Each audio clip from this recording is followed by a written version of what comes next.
Ladies and gentlemen, I hope you're having a wonderful day. My name is Scott and you are watching WrestleFan. In today's video, we are going to be predicting the winners and losers of Wrestlepalooza. This Saturday in a few days will be WWE's inaugural PLE event, Wrestlepalooza, on ESPN. And they're trying to treat this card like a WrestleMania, like a SummerSlam. And it's clear by looking at this match card, even though the build may have not been very good, with the 3 weeks they've had, I think they've been able to put not only a WrestleMania level card, but I think an even better WrestleMania card than what we got here. And we're getting it not with the title WrestleMania, but with Wrestlepalooza. So I'm going to be predicting the winners and losers. As of right now, I'm filming this before Friday Night SmackDown, and there have been 5 official confirmed matches, with the 6th possible match being leaked on WWE March's side. So I am going to do the deep dive on the 5 matches, and then we'll talk about the 6th match that has potentially been leaked, but maybe WWE will change their minds because it got leaked. It's very clear that WWE, if reports get leaked, they will change their plans last second. We've seen them do this time and time again, so I wouldn't be surprised if they snub this match and scramble to find something else because it got leaked on a March. So let's go off the first match. The first match that has just been announced to kick off the show, John Cena and Brock Lesnar. This comes a little bit as a surprise, as originally Joe Tessitore announced in an interview with ESPN that this was going to be the closer of Wrestlepalooza, but for whatever reason, maybe plans got reshuffled, and now John Cena and Brock Lesnar is going from the main event to the opening act.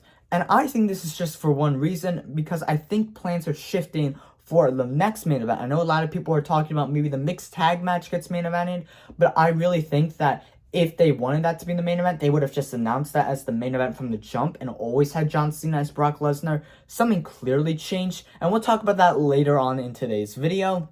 Right now, John Cena, Brock Lesnar, this is the first time I believe they've wrestled since 2014 in SummerSlam. I could be wrong, but I think this was the first time one-on-one that they're wrestling each other.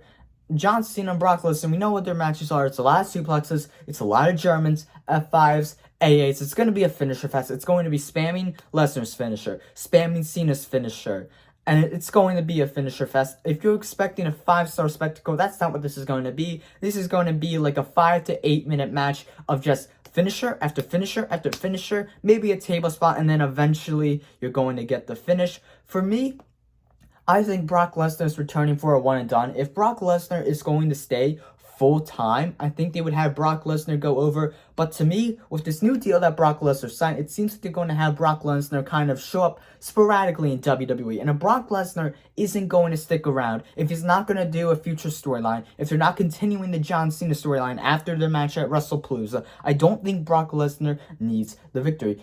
For Brock Lesnar, he can kind of just show up and wrestle whoever. He's kind of like a Logan Paul. Wins and losses don't really affect him, but because John Cena is still going to stick around until the end of the year, I think you want to have John Cena be undefeated going into his retirement match, and then whoever he does eventually face at that Saturday night main event in DC, then he eventually gets top. But I think Cena really does need this one after he lost to Cody Rhodes at SummerSlam. We need to get Super Cena back. He was able to beat Logan in Paris. I think you should have Cena beat Brock. If Brock's not going to show up for the rest of the year until maybe the Royal Rumble, I think it's more beneficial if you have Cena go over, and then especially when he doesn't have any appearances to build to his match at Crown Jewel, you want to have Cena have some aura going into his next match when he's not going to have a build to his next match at Crown Jewel. So I think logically speaking, Cena goes over on Brock Lesnar. Let's talk about the next match, and we'll talk about the Stephanie Vaquer versus Io Sky for the vacant Women's World Championship. So Stephanie Vaquer won a Battle Royal at Evolution, and she was going to fight Naomi for the Women's World Championship at Clash in Paris. Naomi got pregnant, gave up the title, so they pushed this match off all the way until Wrestlepalooza, and it's very obvious why they pushed this match off until the Palooza, right? They could have had this in Clash in Paris, but I think they wanted to market it on ESPN as winner wins the Women's Championship. Stephanie Vaquer, Io Sky, I'm going to be honest, I think this is a mixed bag because I think there's an equally good chance for both women to win the championship, right? You have Io Sky, and then you can go on and do Rhea Ripley at Crown Jewel Park, have Rhea Ripley in the main event of Crown Jewel with the women's title. You have the Pyro, you have the celebration in her kind of home-esque town, right? But then there's also the argument, maybe you do Stephanie Vaquer, do something new, right? That was kind of the enjoyment of Naomi as the women's champion. It was a fresh face with the women's championship, because for the past few years, it's really been Io Sky, Rhea Ripley, Bianca Belair. It's been those three women circling the same championship or the world title over and over again. And it was a breath of fresh air to have Naomi go up against someone who hasn't won the championship in a Stephanie Vaquer, who is pretty much new to the WWE fan base, right? They were new when she came to NXT. A majority of main roster fans don't really watch NXT, so she's pretty much a fresh face to the WWE fan base, right? She was big in Japan. WWE fans don't really venture out, maybe to AEW, but I don't really believe that Stephanie Vaquer has had a lot of exposure to the WWE audience. And while you could make the argument, you want to strap the belt on her, strap the rocket, and then go off to the moon with Stephanie Vaquer. The same argument could have been made with Jade Cargill for SummerSlam, right, when she fought Tiffany Stratton, but she didn't win the championship. They halted her push, right? Obviously, Jade Cargill could have had that championship, right, because it felt like the story was there. Strap the rocket to Jade Cargill and send her to the moon with the women's championship over on SmackDown, but they didn't do it. So I don't really have any reason to believe that they would do the thing with Stephanie Vaquer and strap the rocket, because from a storyline perspective, it makes all the sense in the world to start pushing new talent, right? She's fresh in the main roster. She's fresh in the main event, right? So it would make sense for her to win the championship, but it would make sense for Jade Cargill. Say what you want about her in-ring talent, but based on where she was in storyline-wise, it would make sense to give her the championship. They didn't do it with Jade at SummerSlam. I don't have any reason to believe that Stephanie Vaquer will get the rocket that maybe in storyline-wise it makes sense or even deserves from an in-ring perspective, right? I'm sure this is going to be a great match, probably match of the night. Io Sky, Stephanie Vaquer, they don't know how to have a bad match. I'm sure this will be a 5-star classic, 5 stars, give them all the stars in the world, but I do think Io Sky is going to stay on top with the championship, because I do think Rhea Ripley, Io Sky, I don't think we need to see that match, but I feel like that could be the plan for Crown Jewel, where you have Rhea finally overcome Io, win the championship, and then maybe they save Stephanie Vaquer's championship title win for somewhere down the line.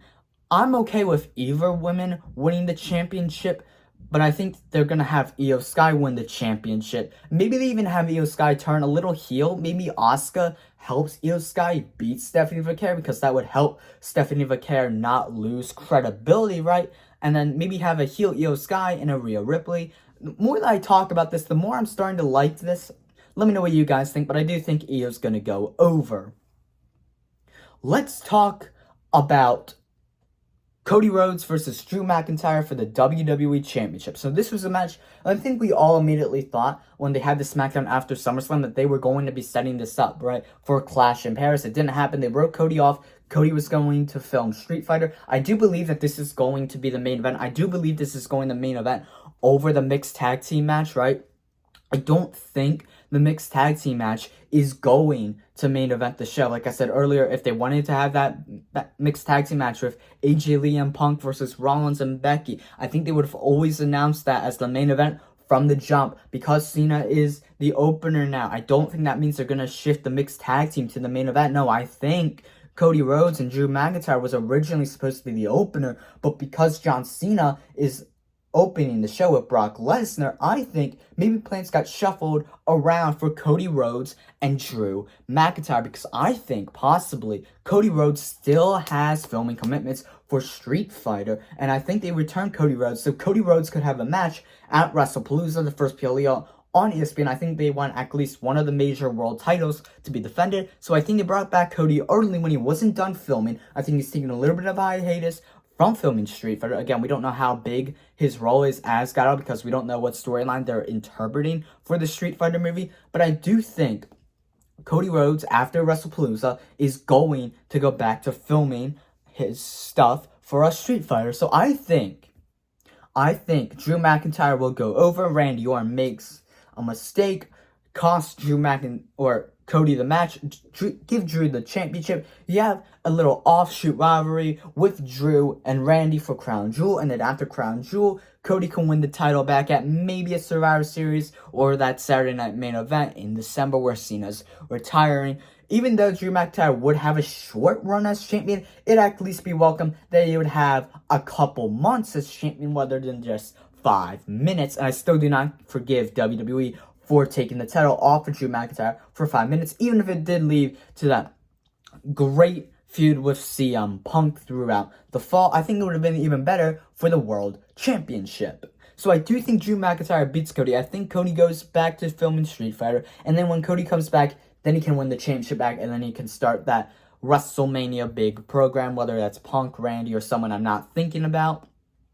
And I also think it does make sense. If you want Cody to be the guy, like that John Cena level, who has multiple championship runs, like 4, 5, 6, 7 world titles, you can't have Cody Rhodes have a year-plus title run, right? If you only have Cody for like 5 more years, you want to have Cody be a multi-time champion. You can't have every reign last to WrestleMania or to SummerSlam, right? Sometimes title reigns need to be short and sweet.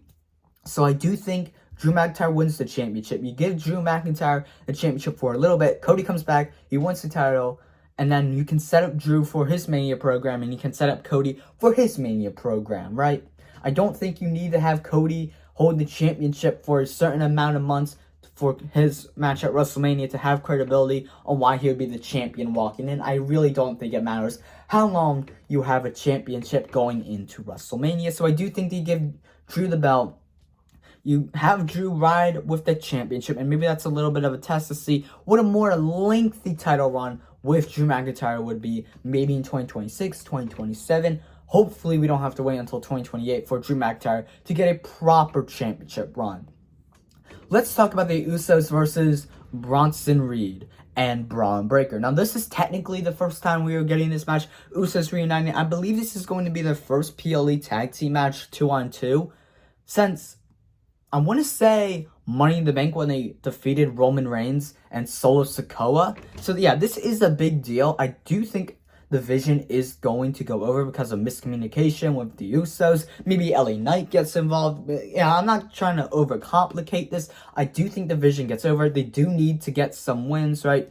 Bronson Reed lost to Roman in Paris. They lost that big tag team match with Roman and Jey Uso at SummerSlam. And I'm going to be honest, when we look at this match, it feels like we've seen this match over and over again. We saw this tag team match basically at SummerSlam, but you swapped out Jimmy with Roman. We saw this match on the Raw after Clash in Paris. It was Jey Uso and LA Knight versus The Vision. We just saw this match again on Raw, but instead of Jey Uso and Jimmy tagging, it was LA Knight and Jimmy Uso tagging. Even though we technically haven't seen the Usos take on The Vision, it feels like we've seen this match in little bits and pieces on Raw for the past 2 months. And man, I'm going to be honest, because of that, I have no interest in this match. Even though it's the Usos' first tag team match on a PLE in a very long time, I still just don't care, and it's because of one simple thing, and it's overexposure of the Vision in tag team matches, and it always ends the same way, and I'm sick and tired of it. And I really hope that after Wrestlepalooza, I know this isn't going to be the case, it's always going to be the Vision versus a group of baby faces, and you just swap out LA's tag team partner, or Jay's tag team partner, or Punk's tag team partner. I just want to see something different. Even if you have Seth Rollins mix it up and make it a 6-man tag team match on Raw, at least it'd be something fresh. But man, I am just not into this whatsoever. So I do think the Vision's going to go over. I don't think you need to overcomplicate it. I don't think you need an hour-long beatdown like they did at Clash in Paris. I think get to the point, short and sweet. Don't overcomplicate this thing. Have the Vision win, and then just move on, or try to do something else with the storyline, because I'm sick and tired of basically getting the same match over and over and over again. Anyways, let's talk about the mixed tag team match. Seth Rollins and Becky Lynch versus CM Punk and AJ Lee. This is arguably the biggest mixed tag team match and the most marquee match on the card, right? This is AJ Lee's first match in over 10 long years. People loved AJ Lee back in the day. Look, for me personally, AJ Lee back in the WWE, it doesn't do anything for me because I didn't watch WWE when AJ Lee was a big thing. I still get the hype, right? A superstar returns for over 10 years. We never thought they were going to return. Yeah, that is a big deal, and that could be the main event. But like I said, if they were going to have that be the main event, that was always going to be in the main event because they had Cena and Brock, and then they shifted it to the opener. I don't think they're going to bump this up to the main event. I still think this is going to be the co-main event, and that's still a great spot on the card, right?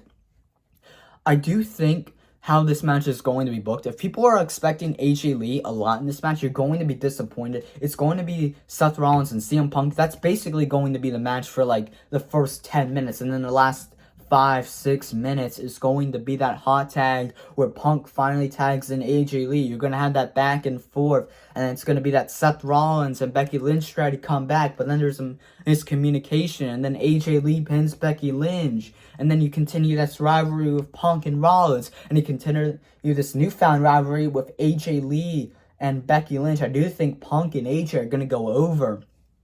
I'm going to be honest, as interesting as it could be to see AJ Lee mix it up with Becky Lynch, it also means they're going to continue the Seth Rollins and CM Punk thing. And my God, that should have ended at WrestleMania 41. Why are we still doing this feud? Anyways, those were all the confirmed matches for the show.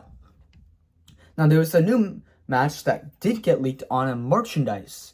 That was a shirt, and usually, I don't know how to explain this, but I think you'll know what I'm talking about. Sometimes they'll release merch with all the matches. So they released, it was 6 matches, with that other 6th match being a triple threat match for the Women's World Championship. Tiffany, Jade, and Nia Jax. So this is a match that is probably going to be added on SmackDown, and then that's your match card, 6 matches. Break it even, right? Have a 3-hour, 4-hour show. First ever show on ESPN.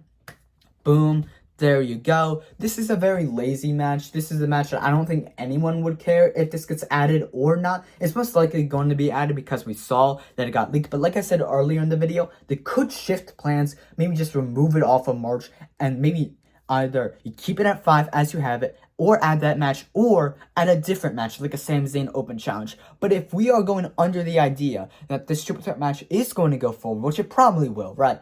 I don't think they would remove it off of merch or take that merch off. We know TKO is very money hungry. Look, if it's out there, it's out there. You may as well just do the match, right? But I wouldn't be surprised if they swap it.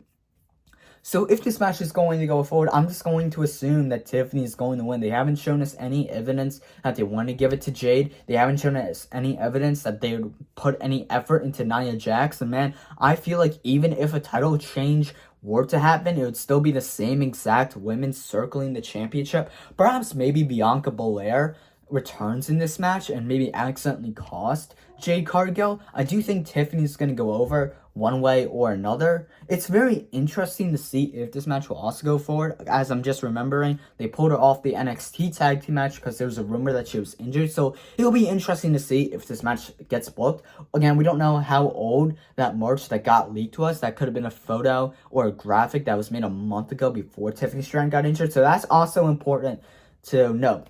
Anyways, guys, this is my first video back on this YouTube channel. Let me know what you guys think, and I'll see you in the next one.